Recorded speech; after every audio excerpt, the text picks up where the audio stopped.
Hello Year 10 students, parents and caregivers. My name's Miss Brown and I'm in charge of the language faculty at Gosford High School. This video will give you important information about the Japanese continuous and extension courses at Gosford High School. Students often ask us who studies languages for the HSC. Are they humanities students? Are they science students? In fact, it's everyone. According to NESA statistics, it's a 50-50 split between different patterns of study for the HSC for students who include languages. All major universities now allow students to add a certificate or diploma in languages to their main degree, recognising the importance of language skills for all career areas.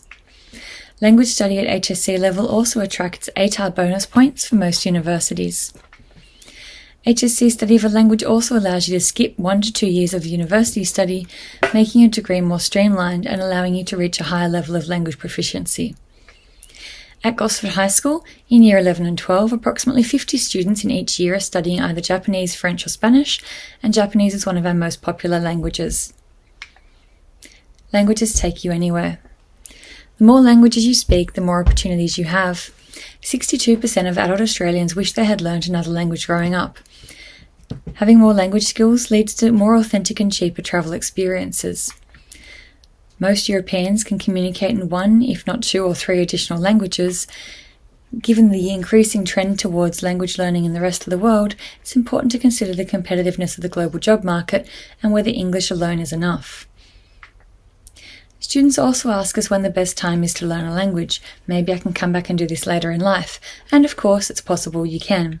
The earlier the better for pronunciation and having a native-like accent, but adults can learn a language to fluency just as well as children. However, time and commitment are required, and formal education is when the most time is available, even if it doesn't feel that way. Learning a language during high school is also the only time it's going to be free. For example, to get the equivalent hours for Year 12 continuous language study at Alliance Française or Japan Foundation, it's about $10,000. The continuous language pathway that you're on reflects your study in Year 8 for Stage 4, a compulsory 100-hour course, then the 200 hours of Stage 5 in Year 9 and 10, and now leading into the continuous course in Year 11 and 12. There is also the opportunity to study Japanese Extension, which is a 1-unit Year 12 course. The continuous languages are for students who've already studied the language in Years 8, 9 and 10, and NESA assumes prior knowledge of around 300 hours. By the end of Year 12, you'll have done about 540 hours of formal study, and that's 600 if you choose to do Japanese Extension as well. What do I have to do to succeed? Is it going to get a lot harder? Just keep doing what you've been doing. Really, if you've been successful so far, that's not going to change. Every single thing you've learned so far in Year 8, 9 and 10 is going to be directly relevant, accessible and examinable for your HSC. Every single question, vocabulary, kanji and grammar structure that you've learned is going to be in the HSC. So everything you do now will pay off later. It's a gradual learning process. Consistency and commitment will lead to success. The topics we study cover both the personal and the practical. Essentially, you are the content. There are no facts or figures to learn. You are just learning to express your thoughts, feelings and opinions in Japanese. There are no essays, research tasks, major works or portfolios. It's a similar assessment style to your Year 8, 9 and 10 studies, focusing on listening, reading, writing and speaking. Dictionaries are allowed in the HSC examination if you need it, but by that point you really shouldn't. Almost all of our students who study a language to the HSC obtain results in the top 2 bands, in addition to other notable achievements such as top 5 state rankings, results in the high 90s and placing in the HSC All-Rounders list. However, you need to put the work in to get the results that you want. At Gosford High School, we're very fortunate to have passionate teachers who have a high level of language proficiency, experience living in Japan, and experience examining and marking the HSC. We have consistently strong results, and many of our students continue their Japanese studies at university alongside their other courses and continue to work, travel or study in Japan after university. We have a very strategically designed program from Year 8 to Year 12. It's aimed at establishing strong foundations and developing skills gradually. Students have the opportunity to have individual support and guidance from the same teachers they've worked with since Year 8. We give students as many opportunities as possible outside of school, such as immersion workshops at the Japan Foundation, HSC speaking preparation workshops, other holiday workshops, and experiences where possible with our Japanese sister school, Kokubunji High School, in Australia and in Japan where we can. The Stage 6 Japanese continuous syllabus is shown on the next few pages in terms of the grammar structures that need to be taught by the end of Year 12. The cells that are already shaded in green or yellow indicate content that's already been taught, already been learned in Years 8, 9 and 10. We've tried to backwards map and spread the content evenly across Years 8, 9, 10, 11 and 12 to reduce the cognitive load and give students more time to consolidate their knowledge and refine their accuracy. So as you can see, there are not a lot of structures left that haven't been covered. Approximately 30 left to do between Year 11 and 12, which is much more achievable than what many schools do. In Year 11 and 12, the topics and themes that we cover are very similar to what has already been covered in Years 8, 9 and 10. This is deliberate as students already have a foundation in common topics, and we recycle and consolidate and revisit to deepen their level of vocabulary and grammar and the sophistication with which they can talk about different ideas.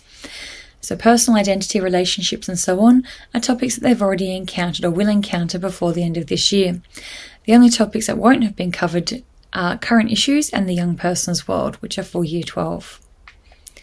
The course aims include using language to communicate with others, not a surprise, appreciating cultural context, reflecting on your own culture, making connections between Japanese and English, cognitive learning and social skills, and of course the potential to apply your language skills in the future. In Year 11 and 12, you'll develop your skills further in persuasive writing, creative writing, analytical and evaluative writing tasks, be able to develop your critical thinking skills and demonstrate them through analysing more complex listening and reading tasks, and study relevant personal and global issues, including turning 18, getting your licence, your plans, hopes and dreams for the future, and so on. And it's not just about the language. Research shows that learning another language can improve your communication skills, help you become a more confident speaker, enhance your memory, listening and reading skills, and so on. And these skills transfer to other subject areas, so it's really helpful learning another language in high school.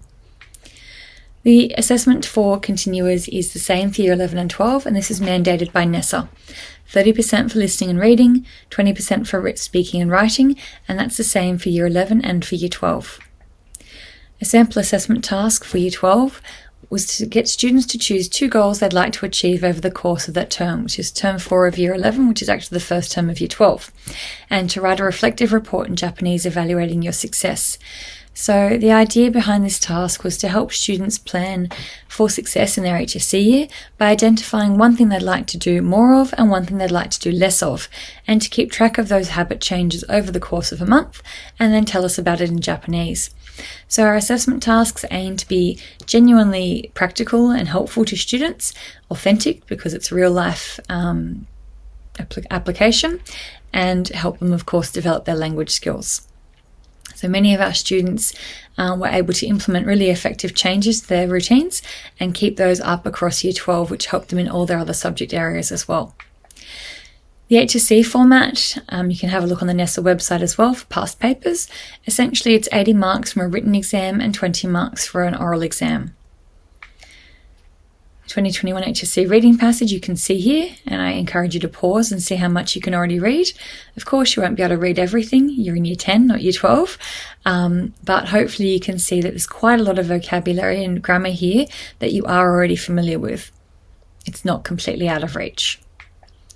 The writing tasks in the HSC, at most you have to write 400G, and that's less than what you've already been writing in your diaries across the last 2 years in many cases. So there are a 5-mark and a 10-mark question, and the 10-mark question you have a choice of options. Japanese Extension is an additional 1-unit course for Year 12 only, and this course provides opportunities for students to further extend their proficiency in Japanese. It also gives them a chance to gain an appreciation of the language through the study of a film. The Extension course is different to the continuous course as it focuses more on social issues and changes through the issues of connectedness, journeys, and the impact of the past. 50% of the course is the study of the film Your Name, Kimi no Na wa, and 50% of the course is developing your ability to structure and develop and deliver an opinion on those different topics. For example, differences bring people together. What do you think?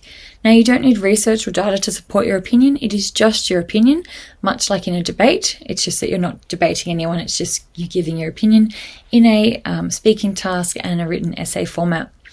So students often really enjoy this course as it gets them out of their own head. It can start to feel a little bit narcissistic, talking about yourself all the time in continuous, and it gives them the chance to engage with an authentic resource, study a film, and really deepen their understanding of Japanese society and culture. To get an idea of what the level of Japanese that you'll achieve at the end of the continuous course sounds like, you can use these QR codes to hear somebody doing the Japanese HSC speaking exam who got 20 out of 20, and to listen to the HSC listening comprehension audio for the exam. In terms of global proficiency scales, the NESA syllabus doesn't officially align to anything. However, it approximates a B1 or B2 level, depending on how well you do, of the Common European Framework of Reference for Languages. C1 and C2 is advanced, and C2 is really the holy grail. Not officially, that's my label, because it represents postgraduate study in the language. So not even native speakers necessarily have a C2 level of language in their own language. So here you can pause and have a read through of what B1 and B2 represent in terms of skills and can-do statements, and get an idea of what you'll be able to do by the end of your HSC. Year 12 in 2020 were kind enough to think of some questions they wish they had had answered at the time when they were in Year 10. So here I'm not going to read through, but I'll let you pause and play to move on to the slides. And I didn't write the Japanese here, they did. Errors that may exist are their own, but I think you can see that they had quite a confident ability to express their thoughts in both English and Japanese here.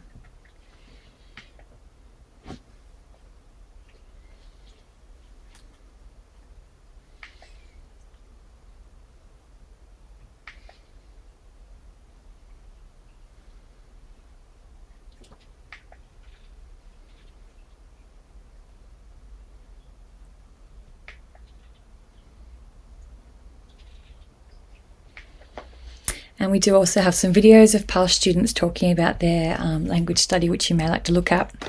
Essentially, languages are a skill that broaden your horizons and open doors to any possible future career that you may have in mind. Japan is well known across the world with lots of international corporations in various industries, all of which have opportunities to work in Australia and overseas using your Japanese language skills. And these are just a small selection of companies you may have heard of. If you have any further questions about the Japanese continuous or extension courses, please come and speak to me or your Japanese teacher for further information. Good luck with your subject choices, and we look forward to seeing you next year in Year 11.